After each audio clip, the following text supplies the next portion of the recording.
ఓం నమ శివాయ. భం భైరవాయ నమ. నమో రాజమాతాంగీ దేవి నమ. విధాత టీవీ ప్రేక్షకులు అందరూ ఆ పరమేశ్వరుని యొక్క అనుగ్రహంతో సుఖ సంతోషాలతో జీవించాలని మనస్ఫూర్తిగా కోరుకుంటూ మీ విశ్వసాయి గురూజీ. ముందుగా మనం ఈ చైత్ర పౌర్ణమి ఏప్రిల్ 12వ తేదీని శనివారం నాడు ప్రదోష వేళలో జరిగేటువంటి పౌర్ణమి మన పీఠంలో యథావిధిగా రాజశ్యామల సహిత మహాకాల భైరవ హోమం జరుగుతుంది. అయితే ఇక్కడ ఒక విశేషం మీకు చెప్పాలి. ఆ రోజు చిత్రగుప్తుని జన్మదినంగా కూడా ఋషులు చెప్తారు. మనకు తెలుసో తెలియకో కొన్ని పాపకర్మలు చేస్తూ ఉంటాం.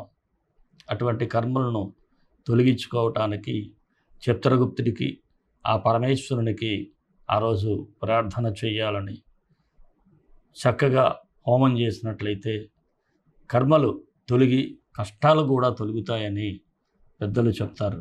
అందువలన ఆ రోజు మనం ఈ పరిహార కార్యక్రమంలో చిత్రగుప్తునికి ఎప్పుడూ మనం చేస్తూ ఉంటాం. పరమేశ్వరునికి అభిషేకం కూడా ఇలా మనం అందరి కష్టాలు తొలగాలని మీ కోరికలు నెరవేరాలని ఈ కార్యక్రమాన్ని మనం చేసుకుందాం.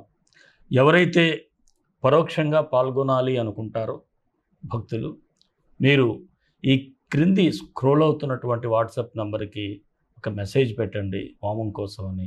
వెంటనే మీకు వివరాలు తెలియచేయబడతాయి. అనేక మంది మన కార్యక్రమాల్లో ఈ హోమ కార్యక్రమాల్లో పాల్గొని చక్కని ఫలితాలు అయితే పొందుతున్నారు. వారందరికీ కూడా మరలా ఆ భైరవుడు, ఆ రాజశ్యామలాదేవి అనుగ్రహం ఉండాలని మనస్ఫూర్తిగా కోరుకుంటున్నాను. అలాగే ఈ కార్యక్రమం అయిన తర్వాత మనం అన్నప్రసాద సేవ, గోసేవ ఈ రెండూ కూడా విశేషంగా జరుగుతూ ఉంటాయి మన పీఠం తరపునే. మీరు ఇచ్చేటువంటి ఆ ఏదైతే దక్షిణతో. అలాగే మరొక విషయం నేను ఎప్పుడూ చెప్తానే ఉంటున్నాను, మన మందిర నిర్మాణం కోసం. ఇంచుమించుగా మందిర నిర్మాణం చాలా వరకు పూర్తయింది. ఇక ఫినిషింగ్లు తీసుకొచ్చింది. అలాగే విగ్రహాలు కూడా జైపూర్లో పూర్తయినాయి. అవి తీసుకురావాల్సి ఉంది. మీ అందరి యొక్క సహాయాన్ని నేను చాలా వినమ్రంగా అర్థిస్తున్నాను. మీరు స్పందించండి.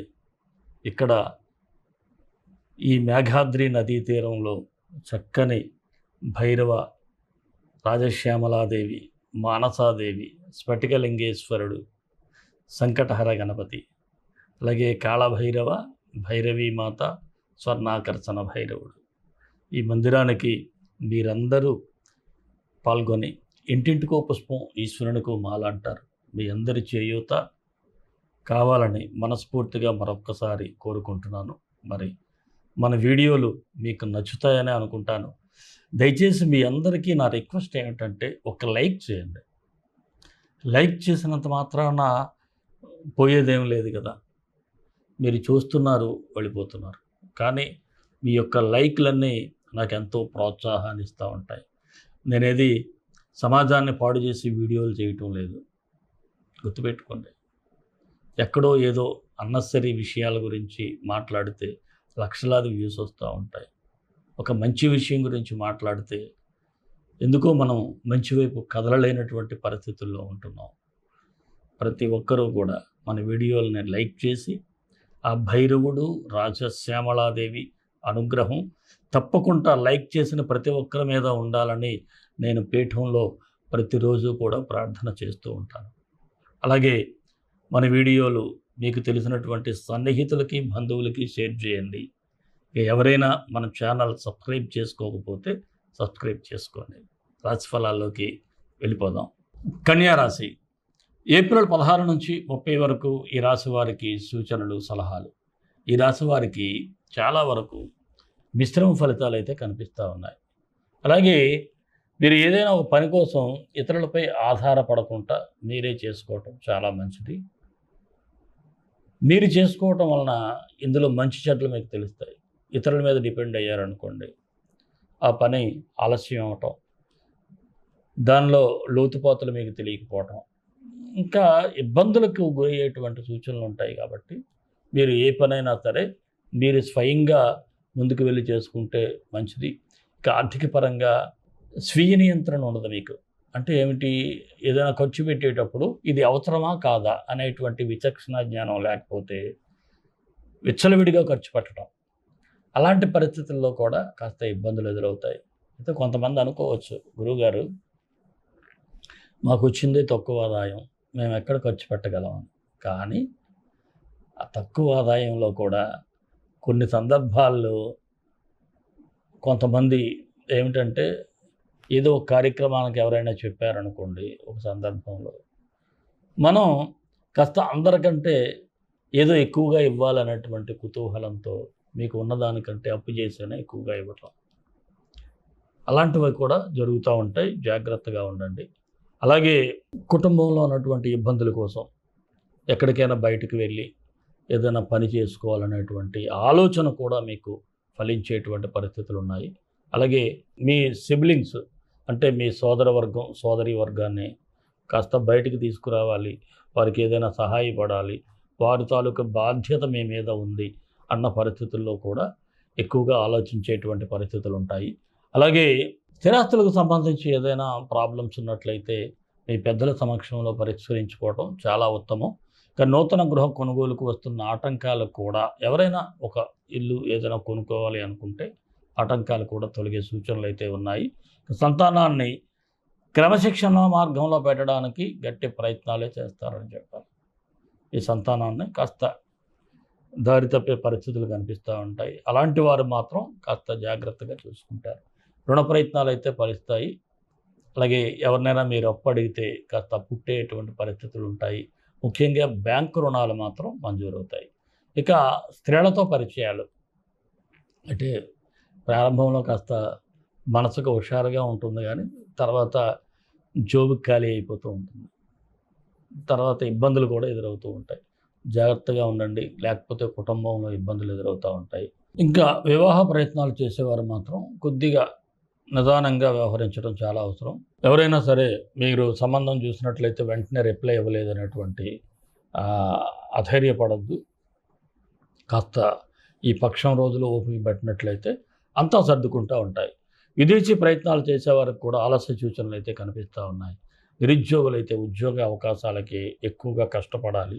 ఇక రాజకీయ నాయకులైతే కాస్త జాగ్రత్తగా ఉండాల్సినటువంటి సమయం. మీరు కొన్ని పొరపాట్లు చేయకపోయినా ప్రత్యర్థులు మీ మీద ఆరోపణలు ఎక్కుపెట్టేటువంటి పరిస్థితులు ఉంటాయి. ఉద్యోగస్తులు కూడా నిదానంగా వ్యవహరిస్తే మంచిది. పై అధికారుల సూచనల ప్రకారం మీరు ముందుకు వెళ్తే ఇంకా బెటర్. లేకపోతే పని ఒత్తిడి అధికంగా ఉండటం, విశ్రాంతి కూడా తక్కువగా ఉండటం జరుగుతుంది. ఇక వృత్తి వ్యాపారస్తులకైతే సాధారణంగా ఉంది. మీ వ్యాపారాల్లో కొత్త సవాళ్ళను ఎదుర్కోవాల్సినటువంటి పరిస్థితులు ఉంటాయి. అలాగే కస్టమర్తో మాట్లాడేటప్పుడు కూడా కాస్త నిదానంగా వ్యవహరించడం, ఆవేశం తగ్గించుకుంటే మంచిది. ఇక జాయింట్ బిజినెస్ చేసేవారికైతే మధ్యస్థంగా కనిపిస్తూ ఉంది. అభిప్రాయ భేదాలు అయితే ఈ మధ్య వచ్చే సూచనలు అయితే ఉన్నాయి. ఇక కొత్త పెట్టుబడులు పెట్టకుండా ఉంటే మంచిది. ఒకవేళ తప్పనిసరిగా పెట్టాల్సి వస్తే ఈ వ్యక్తిగత జాతకాన్ని చూపించుకోండి. షేర్ మార్కెట్ అంత అనుకూలంగా కనిపించడం లేదు. కళాకారులు కూడా చాలా ఎక్కువగా శ్రమ పడాల్సి వస్తుంది. టీవీ, సినిమా, ఇతర కళాకారులందరూ కూడా అవకాశాలు కూడా అంత సులువుగా వచ్చే సూచనలు లేవు. చిరు వ్యాపారస్తులు కూడా ఏదో శ్రమకు తగిన ఫలితమే కనిపిస్తూ ఉంటుంది. విద్యార్థులైతే బాగుంది, మీరు బాగా చదవండి, అద్భుతమైన ఫలితాలు ఉంటాయి. ఆరోగ్యపరంగా చాలా కేర్ఫుల్గా ఉండాలి. అధిక వేడితో కూడా ఇబ్బందులు పడేటువంటి సూచనలు ఉన్నాయి. ఇక ప్రేమికులైతే అర్థం చేసుకోవడానికి ప్రయత్నం చేయండి. మరి ఈ రాశివారికి 16, 23, 25 సానుకూలమైన తేదీలు, 18, 21, 27, 29 నిదానంగా వ్యవహరించాల్సిన తేదీలు. కన్యా రాశి వారికి మరిన్ని మంచి ఫలితాల కోసం విశ్వగురు సక్సెస్ మంత్రాలు పఠించండి, విజయాలు సాధించండి. ఈ రాశివారు రవి, బుధుడు ఇద్దరు కలిస్తే బుధాదిత్య యోగం. వీళ్ళిద్దరికీ పరిహారం చేసుకోవాలి. ఓం హ్రీం సూర్యాయ నమః, ఓం హ్రీం సూర్యాయ నమః ఈ మంత్రం చెప్తూ అర్ఘ్యం ఇవ్వండి, అద్భుతంగా ఉంటుంది. అలాగే బుధుడికి ఓం గజధ్వజాయ విద్మహే సుఖహస్తాయ ధీమహి తన్నో బుధ ప్రచోదయాత్ ఈ మంత్రం, ఈ రెండు డిస్క్రిప్షన్లో ఇస్తాను. ఈ మంత్రం 18 సార్లు ఉదయం సాయంత్రం చదువుకోండి. అన్నీ అనుకూలంగా ఉంటాయి. మరి మన ఇష్టదైవం కాళభైరవుడు, కాళభైరవ గాయత్రి. కాళాయ విద్మహే కాళాతీతాయ ధీమహి తన్నో కాళభైరవ ప్రచోదయాత్. సర్వే జనా సుఖినో భవంతు, లోక సమస్త సుఖినో భవంతు. దేశం కోసం, ధర్మం కోసం, భారతీయ సంస్కృతి విలువల కోసం పాటుపడదాం. స్వస్తి.